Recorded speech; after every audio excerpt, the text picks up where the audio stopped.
가기사는 증시 각도기. 안녕하세요. 증시 각도기 TV 시청자 여러분, 투자자 여러분, 독일말 여러분, 그리고 청취자 여러분 모두 반갑습니다. 자, 6월 25일 토요일 아침이 밝았습니다. 자, 그 오래전에 우리나라에 전쟁과 비극이 있었던 시작되었던 날이었죠. 앞으로는 전쟁과 비극이 없는 세상 속에서 살았으면 좋겠습니다. 그리고 멀리 떨어진 우크라이나의 비극도 빠르게 끝나기를 바라는 아침입니다. 6월 한 달간 주식시장 참여자들에겐 정말 비극적인 한 달이었는데요. 미국 시장에서는 이번 한 주간 그 비극적인 흐름들이 반전되는 모습을 보여주었습니다. 저는 멀리 좀 떨어져서 지금 부산에 내려와 있습니다. 제가 여의도에서 멀리 떨어지면 떨어질수록 증시가 계속해서 올라가는 양상을 어제 보이더군요.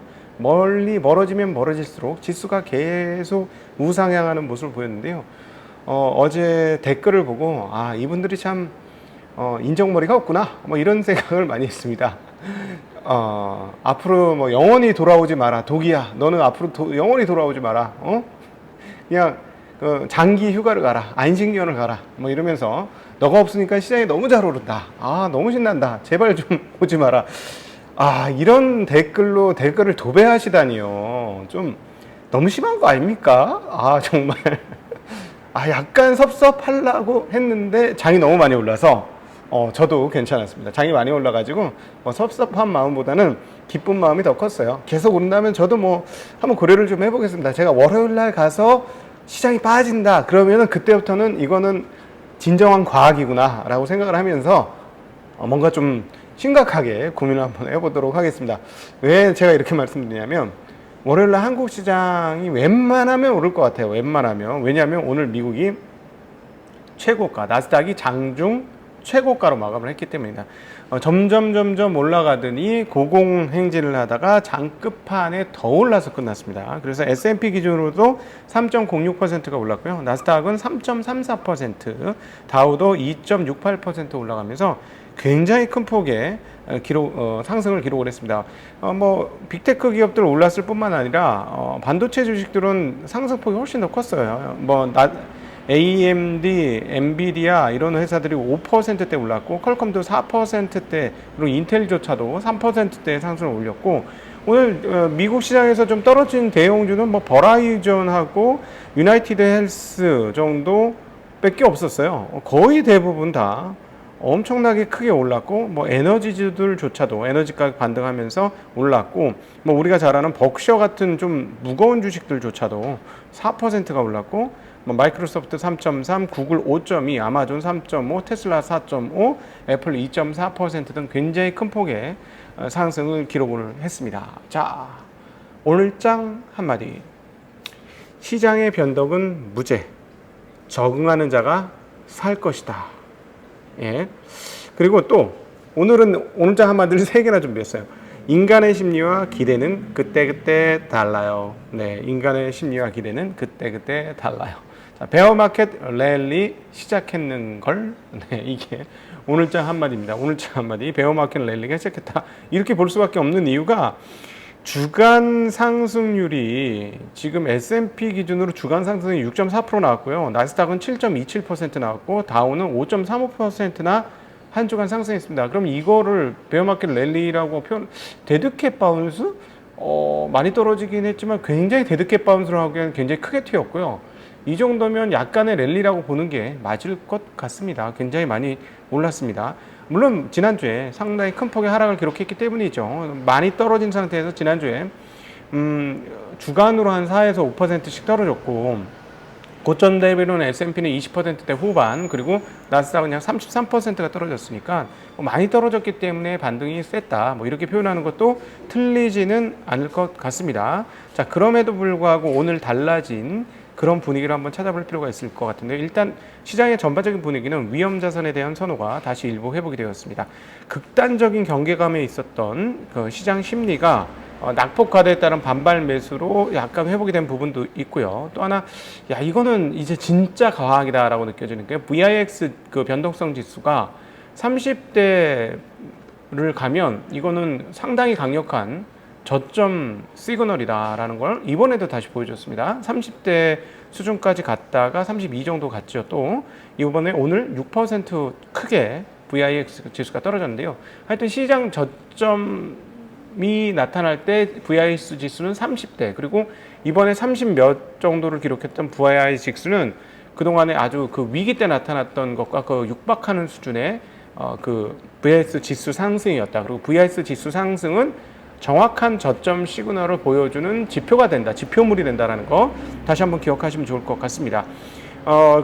그리고 또 하나, 지금 7월 달에 금리를 75bp 인상할 가능성에 대한 페드워치의 분위기는 93%에서 83%로 상당히 떨어지는 흐름도 있었습니다. 이 부분도 조금 이따 설명을 드리도록 하죠.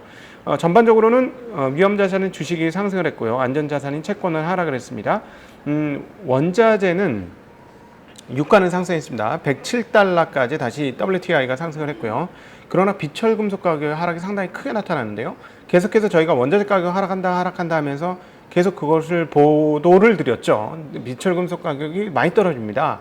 구리 가격도 굉장히 많이 떨어졌습니다. 라면서 했던 이유가 뭐냐면 이게 떨어진다는 것은 인플레이션에 대한 기대 심리가 바뀌고 있다는 것이기 때문에 저희가 계속 말씀드렸는데 니켈 가격이 7.95%나 폭락을 했습니다. 그리고 구리 가격도 8,300달러대까지 8,325달러까지 지금 상당히 떨어져 있어요. 떨어진 저점 부분에서 반등했다 다시 저점으로 떨어지고 있는 그런 52주 저점으로 떨어지고 있는 분위기가 나타나는데 니켈 가격 하락이 상당히 크게 나타나고 있는 것은 조금 주목할 대목인 것 같습니다. 이것을 원자재로 쓰는 산업의 주가가 많이 올랐기 때문에 조금 주의가 필요한 대목 아니냐라는 생각을 계속 가지게 되는 상황입니다. 자, 도대체 왜 올랐을까요? 왜? 상승했던 제가 보기에는 왜 올랐을까? 쫄았던 심리가 풀렸기 때문이다. 저는 이렇게 말씀드릴 수 있을 것 같은데요. 일단 왜 쫄았던 심리가 그러면 왜 풀렸을까를 생각해 보면, 일단 첫 번째, 연준이 올릴 금리에 대해서 시장이 일부 적응을 했습니다. 연말에 3.5% 뭐 이거에 대해서 일부 적응이 되었고요. 그 다음에 7월에 75bp 올리는 것을 일부 시장에 그동안에 기반영했다라고 볼 수 있어요. 어느 정도 좀 반영을 했고요. 또 하나, 그 인플레이션이 계속 강력하게 이루어질 거라는 거에 대해서 좀 변화가 생겼어요. 정말 계속 인플레이션이 되나? 안 그럴 수도 있지 않을까 하는 생각이 조금 나타났다라는 거. 그것도 이제 중요한 포인트가 되겠습니다. 그러니까 또 하나, 이제 기대 인플레이션이 더 이상 올라가지 않는 부분이 생겼습니다. 조금 이따 다시 한번 말씀드리겠지만 장기 기대 인플레이션이 주춤하고 있어요. 우상향 쫙 하다가 주춤 하니까 이 부분도 영향을 미쳤고요.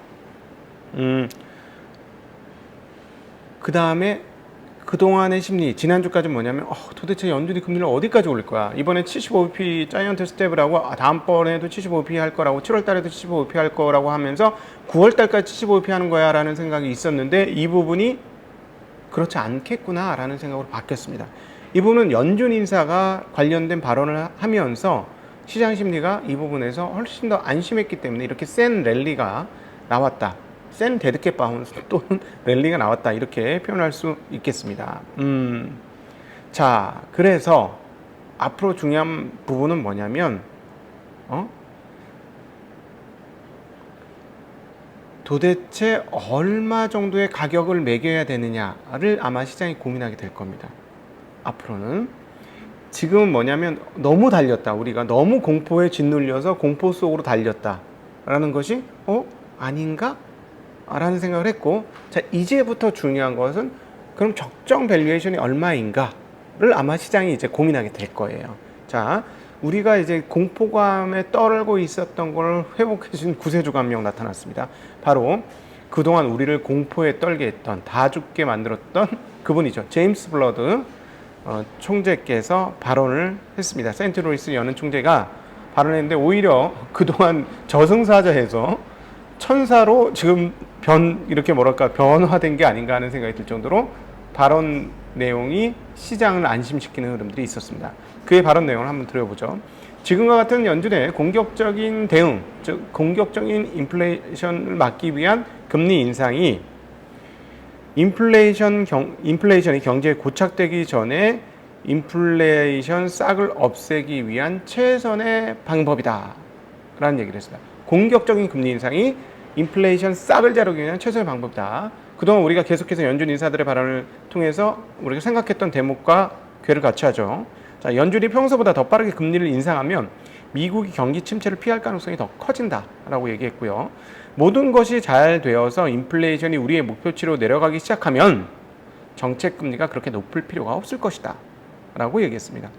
높은 인플레이션과 금리 인상이 경기 침체를 몰고 올 것이라는 시장의 우려가 있는데 이러한 논의는 시기상조다 라고 얘기를 했습니다. 자, 정리가 되시나요? 우리가 생각했던 그 부분이죠. 3% 이상대까지 금리를 올려서 자, 연말 기준으로 3.5%까지 올리면 만약에 경기 침체가 느낌이 올 거면 어떻게 될까요? 연준이 금리를 안 올릴 거야, 내릴 수도 있어, 이렇게 얘기하지 않을까요? 분명히 그럴 겁니다. 자, 그러면 시장은 어떻게 될까요? 시장은요, 연준이 금리를 안 올 수도 있어 라고 생각하는 그 순간부터 굉장히 안심하면서 랠리를 뽑을 수도 있고, 실제로 경기가 침체가 오는데 연준이 금리를 내릴 것으로 보이면 그때부터 시장은 올라갈 수 있습니다. 그렇죠? 지금 뭡니까? 경기가 나쁩니까? 나빠서 떨어졌습니까? 경기가 너무 강하니까 연준이 금리를 너무 많이 올릴 거라고 생각했기 때문에 떨어진 거 아니에요? 그렇죠? 그 반대도 나타날 것이라는 겁니다. 자, 그거를 환기시켜 준 거예요. 제임스 블러 총리가. 자, 그리고 메리 데일리 샌프란시스코 연은 총재도 발언이 있었습니다. 가능한 한 빨리 기준금리를 3%까지 인상하는 것이 중요하다. 옛날 같으면 이거 무서워 이랬을 텐데 지금 상황은 뭐냐? 이거 하면 그러면 3%까지 올리고 나서는 태도가 바뀌겠군? 라고 시장이 생각한 거예요. 자, 시장의 심리 변화는 무죄예요. 지들 마음입니다. 결국은 뭐냐면 거기에 투자자가 어떻게 대응하는지, 그게 항상 중요하다는 거, 이 점 꼭 좀 기억해 주셨으면 좋겠습니다. 시장은 그냥 그렇게 항상 이렇게 가요. 심리가 왔다리 갔다리 하면서. 근데 거기에 따라서 내 마음도 뺏기고 내 마음도 공포에 떨어지면 시장 대응을 실패하는 것이고, 시장은 원래 이럴 거야 하면서 대응을 하면 시장에서 좋은 결과를 얻을 수 있죠. 공포 속에서도. 그래서 내 심리를 시장에 가는 대로, 물이 흘러가는 대로 그냥 떠나러 보내면 안 됩니다. 항상 마음을 다잡고 이성적으로 현재 상황은 어떻고 나는 어떻게 대응해야 할 것인가를 생각해야 되는데, 그거를 하는 게 어려우니까 우리는 기업의 실적에 기대서 생각하자라는 말씀을 드리는 거예요. 기업의 실적이 좋은 기업이라면 거기에 기대서 생각하시면 덜 흔들릴 수 있고 우리가 꼿꼿이 나갈 수 있고, 결국은 내가 참여한 기업이라는 배를 타고 풍랑을 거쳐가는 게 투자다라는 거 말씀을 드렸죠. 가끔씩은 뒷바람이 불면서 아주 우리의 항해를 원활하게 하고 빨리하게 해주는 그런 경향성도 있어요. 그런 변화는 있다는 거 감안하시고, 이제부터 그러면 중요해지는 게 무엇이냐? 이제부터 중요해지는 건 제가 봤을 때는 적정 밸류에이션이 무엇인가를 아마 시장이 고민하게 될 겁니다. 그러니까 어떤 적정 밸류에이션? 연말 금리 수준에 맞는 적정 밸류에이션이 얼마일 것이냐라는 것이고요. 그럼 앞으로 무엇이 엄청나게 중요해지냐면 기업 실적치가 중요해지고, 기업 실적에 따른 향후의 그 가이던스가 굉장히 중요하게 될 겁니다. 시장에서. 이 부분이 이제 시장을 좌우하게 될 가능성이 앞으로 점점 커지는 거죠. 그러니까 이제 이 정도 금리는 한 3%대, 4%대 어느 정도의 기업 실적이면 주가가 어느 정도 돼야 돼? 밸류에이션 얼마 줘야 돼? 라는 고민을 할 것이고, 본격적으로. 그러면 이제부터 밸류에이션을 움직이는 폭은 뭐냐면, 이제 심리로 인해서 밸류에이션 떨어지는 거 어느 정도 떨어졌고요. 이제부터 밸류에이션을 결정짓는 건 뭐냐면 EPS예요. 자, 이제 시장의 적정가는 PER 배수 한 15배 정도면 뭐 적정한 것 같아. 16배 정도 사이면 평균보다 있으니 뭐 적정한 것 같아 하면, 이제부터는 이 밸류에이션을 누가 정합니까? 기업의 EPS가 정합니다. 기업의 실적이 밸류에이션을 정하는 거예요. 퍼 배수를 정해주는 거예요. 기업의 밸류에이션이 떨어지면 퍼 배수가 올라가는 거죠. 기업의 EPS가 떨어지면 EPS가 올라가면 퍼 배수가 떨어지는 거죠. 그러니까 EPS가 높게 나올 거라고 생각하면 상승이고요. EPS가 떨어질 거라고 생각하면 이게 반등입니다. 그동안에는 너무 거품처럼 많이 올랐기 때문에 밸류에이션 조정 과정이 필요했어요. 20, 30 너무 높은 거 아니야? 떨어뜨려야 돼. 하면 쭉쭉쭉쭉 떨어졌죠. 자, 이제부터는 이 부분이 상당히 중요하게 될 것이다 라고 생각되어지는데요.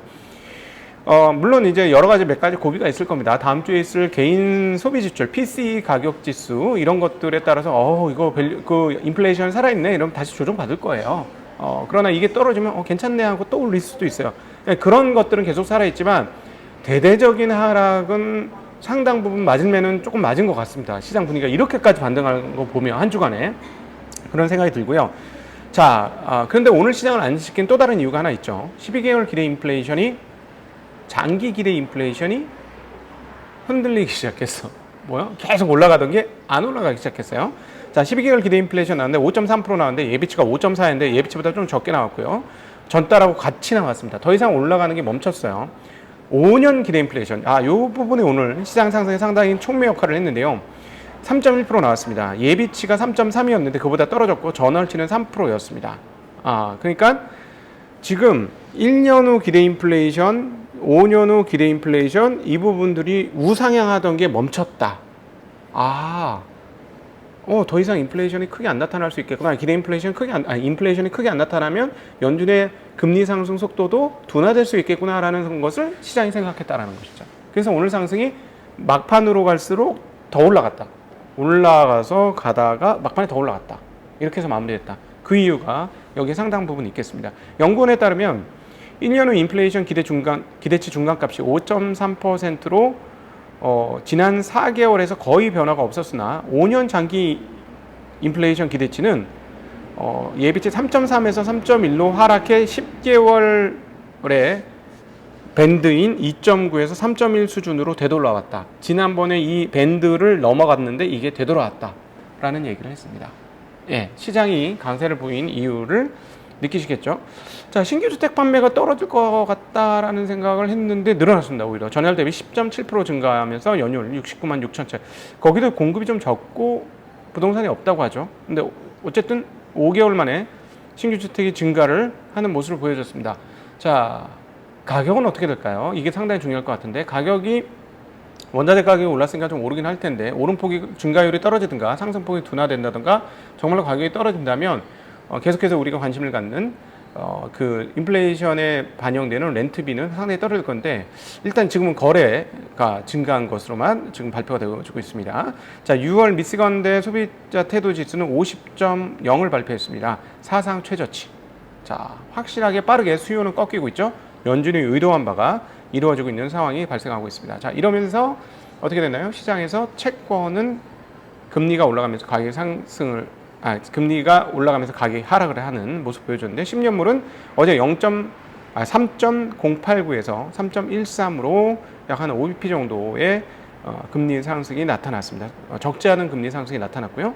30년물도 5bp 정도 상승을 했고 2년물도 5bp 정도 상승을 했고 30년물은 한 6bp 정도 금리가 상승하면서 전반적으로 채권이 그렇죠.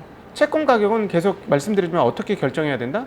연말 기준 금리 정도쯤에서 역계산을 해보면 맞다. 근데 연말에 3.5 지금 계산되잖아요. 물론 덜 올린다면 3.25가 될 수도 있겠습니다만 오늘 그 분위기가 조금 시장에서 나타났습니다.만 3.5 또는 3.25%라고 생각을 하면 10년물이 그거보다 지금 낮은 상황이기 때문에 전반적으로 연말까지 설설설설 올라갈 것이다 라고 생각하는 게 틀리지 않을 것 같습니다. 오늘 그 외환 동향은 큰 변화는 없었고요.